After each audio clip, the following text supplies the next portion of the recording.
Hey everybody, welcome back to the video. I thank you so much for clicking. Today we're going to be talking about Dune, Arrakis, the desert planet. We're going to be jumping into some ideas and some thoughts of why Arrakis is such an important planet. Why is it the center of everything happening in the Dune world, everything we see in the movie and what we see in the books? We're going to be talking just some briefly on some ideas and some topics, sort of going through all the main players in the story. But first, to understand why Arrakis is so important, you got to kind of understand the spice and what the spice melange is. So first, we just have a picture here of Arrakis, just a nice planet. Looks deserty. At one point in its history, it wasn't like this, and some things happened. I'm not going to go into all the lore of why it is the way it is, but at one point it was a very nice, lush planet, and it underwent quite a few changes. We're kind of going to get into the spice, and you got to know what the spice is. The spice is essentially it's a drug. It's a very powerful drug. It's an extremely addictive drug as well. So much so that withdrawal from the drug is deadly. If the drug permeates your system and you are completely reliant on it and you stop using it, you will die. Some of the important things and why people get addicted to the spice is it has a lot of benefits, more benefits than drugs that we have. It provides long life, heightened brain functions, which is extremely important in the Dune lore and in the Dune world, but also it lends prescience or ability to sort of see the future. If I didn't already say it, this is going to be a more spoiler heavy video. We're going to be getting into some ideas and topics from Dune that they haven't shown in the movie. And if you haven't read the books or you don't know anything about the story, there's going to be some topics that are spoiler heavy. So if you're not into that, you can wait or you can read the books or whatever you got to do. Moving on, the next... Oh, that's the wrong spice. The spice permeates all. The Spice Girls do the same. Getting into more of the reason that the spice is so important, you kind of got to understand a little bit about the history of Arrakis and more about the history of humanity up to this point. Thousands of years before the events of Dune take place, humans relied on AI, robots with minds, for everything. They got into the habit of using AI and they got lazy. Eventually, the AI took over, enslaved humans. There was a big mess, rebellions, but eventually humans destroyed the AI, tried to become a society that didn't rely on robotic minds of any kind. They sought to make human minds more reliable. They sought to enhance their own brain functions.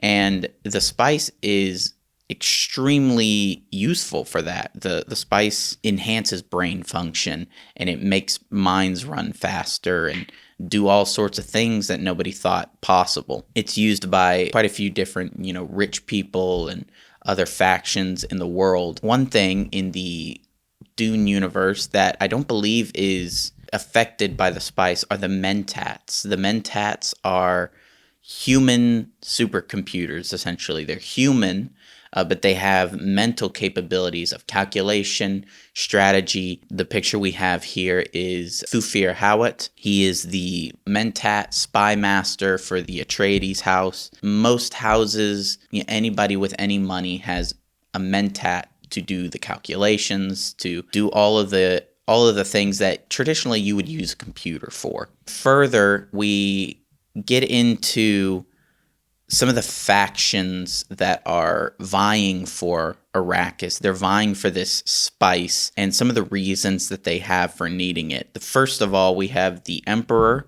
the Padishar Emperor Shaddam the Fourth, I believe. His vested interest in the planet is the spice, of course, because most nobles are addicted. I don't know that the emperor himself is addicted. I don't remember that exactly. It's also useful for everything that they have to get done, all the things. It provides trade and money and things. The reason that he's involved in the planet in the story that we see in Dune is to rid himself of Leto Atreides and the Atreides house in general. He fears the houses forming around Leto and revolting against him and dethroning him, essentially. So he's just protecting his own behind. That's his main reason for getting the Atreides onto the planet. Leto himself sees the planet as potential. He understands that this is a trap. He understands that the offer to have his family move to such an integral part of the universe with the most prized commodity in the entire galaxy, for every planet, for every house, he understands what this is. It's a trap to get him and his family there so that the Emperor can rid himself of a threat. However, he sees sort of an opportunity here. Number one, the opportunity to obtain the ability to ship out spice and be in control of where it goes and who gets it, but also he sees the potential of the people. The people have been oppressed for many, many years, but he sees the potential in them that they could help him, become something great, and that they have potential to be much more than the people that have ruled the planet so far have seen. That there's much more to them, that they understand and know a lot more about the planet than just the spice, than just what is shown. On the Harkonnen side of things, the Harkonnens have ruled the planet for, I'm not sure how long, for generations. This is their number one source of income. They control the spice. They are in charge of shipping and everything. They control the center. So getting thrown off the planet, essentially, for the Emperor's plans, momentarily, in their estimation, momentarily thrown off the planet so that the Atreides can move in. It's all part of the ploy to get rid of House Atreides. The Baron Harkonnen and the entire Harkonnen family has a vested interest in killing the Atreides for themselves. There's been a long feud between these two families, going back generations. At one point, I believe one of the Atreides family, one of the Harkonnen family were friends, good friends, but eventually it devolved into one of those Hatfield and McCoy kind of feuds that just last across generations. But also, once the Atreides are gone, he wants to maintain his wealth. He wants to maintain his power. Having control of such an epicenter in the universe allows him to, stick his fingers in the pot of all the wealthy, rich people and have all sorts of power and everything throughout the universe. Rabban is the one who's usually mainly in control of Dune. He's the one oversees Arrakis, the city. He's the one who usually that everybody's dealing with. He's sort of the number one big bad at the level of the planet. The Baron's usually up in his spacecraft, up in the outer atmosphere, and then eventually there's other characters that they have to deal with moving on. The next faction that has a vested interest in Arrakis is the Spacing Guild. Spoilers here, incoming. The Spacing Guild has a monopoly on space travel. Before Arrakis and even before the rebellion, of course, humans, to travel through the universe, they used AI. They used robotic systems that could accurately plan out paths through the galaxy and through space itself in order to reach a destination unharmed, avoiding the dangers of space. There's quite a lot of danger out in space. But to do so nowadays without having the AI and not being able to use a mentat for these kinds of calculations, they use the spice. The spice provides prescience. It provides ability to see into the future. So the Spacing Guild uses it in order to avoid those hazards and to see where they're going, and they do it extremely accurately. Otherwise, space travel is extremely dangerous. This is sort of an unbeknownst to a lot of people in the Dune universe, because here in this photo that I just showed, the Spacing Guild, what they've shown is these guys wearing helmets. What they say in the book that they're wearing is usually like black robes, and they have gray eyes. And later we learn that people who are addicted to the spice and people who have had the spice permeate their blood, they all have the blue in blue eyes, just like the Fremen. And so those who are addicted tend to, especially high nobles and the Spacing Guild, they use contact lenses to just kind of hide it. Going on to Arrakis itself, people there, the Fremen, this is their home world. This is their planet. The reason it's important to them is because it's not much, but it's theirs. They've learned how to survive. They've learned how to live, and sort of the inner workings of the planet itself. And they have religion, and they have economics, and everything sort of surrounding the world. They have plans to, make Dune a more sustainable planet with plant life and water. This is a very important place to them, but they've been oppressed for so many years. But Dune has effects on the Fremen as well. Number one, mainly, is the spice itself. The spice on Dune, on Arrakis, permeates everything. It's in everything. It's in the walls. It's in the air. It's in the sand. The Fremen use it in their food as well. They have quite a lot of food that they use with the spice. And if you're not sure, the spice, from what they describe, is sort of a cinnamony. It's sort of a cinnamony kind of smell, but also each taste of the spice is different. It's unique. They use it in rituals. They have like a spice extract that's extremely dangerous that they use. And they're another one of the big players that we see in the story. Just briefly kind of want to talk about the Bene Gesserit. So we've established that the Harkonnens need the spice for power.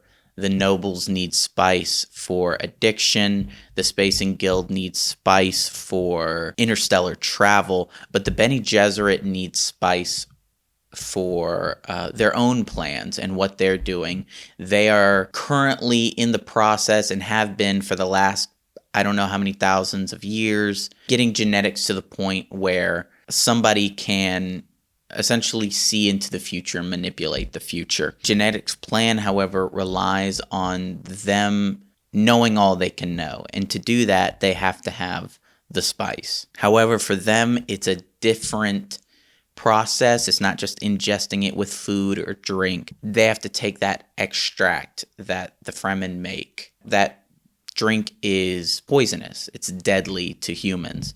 The Bene Gesserit, however, we know they have powers, and so to become a Bene Gesserit mother, you have to ingest the poison and transmutate it so that it's safe. And once you've done that, you can become a Bene Gesserit mother. And what it does for them is gives them the ability to see into the memories of the Bene Gesserit mothers that have come before them, which is integral in Paul Atreides being who he is, and his mother, Jessica, and what she eventually sort of becomes later on. Lastly, we have Paul Atreides of the story, the main character. His interest in the planet is shown very early on. He sees visions of the planet. He sees visions of a woman. He's very interested in the planet. And now his father and his family have been given the opportunity to go there. He's sort of naive going onto the planet. Everybody tells him this is dangerous. This is potentially deadly to our entire household. But he still is looking at, all the wondrous things. Terrible things happen. We see in the movie he loses his family. He loses his father. His interest in the planet and his interests sort of move to survival and then eventually revenge, fighting back, taking back what was given to his family. He's sort of a messiah to the Fremen, uses their zealotry to take what's his. The spice gives him the ability to see visions of the future, extremely powerful visions of the future. He sees the harm that he could cause with the Fremen, the jihad that they would go on in his name and in his father's name. This is about helping the Fremen, saving the planet, and getting revenge. And that's what's important to him. My last slide here, sort of a vision that Paul sees of the Fremen fighting on other worlds. So he sees how important Arrakis could be and how deadly Arrakis could be. And not just for the spice, but also because of the Fremen. They are also essentially a commodity of this planet. The spice is forged on Arrakis. The Fremen are forged on Arrakis. Both are very powerful. Both are very dangerous. And so Paul sees this. That's sort of the reason Arrakis is so important. You guys can see all of these various characters, what they rely on, who they rely on, and it all is thrown together on this one planet. Everybody wants something. And while some characters may have more pure intentions than others, Arrakis is caught just in the middle of everything because of its commodities and because of what it is, even though it's kind of a hell planet. So that's kind of the answer to the question of why is Arrakis so important? That's the reason. All these people, everything at play, the spice, the Fremen, just kind of wrapped up neatly. So thank you guys for watching. If you're interested in seeing previous episodes, we have a whole Harry Potter campaign, and there's one previous episode for Dune. We hope to see you guys next time. Thanks.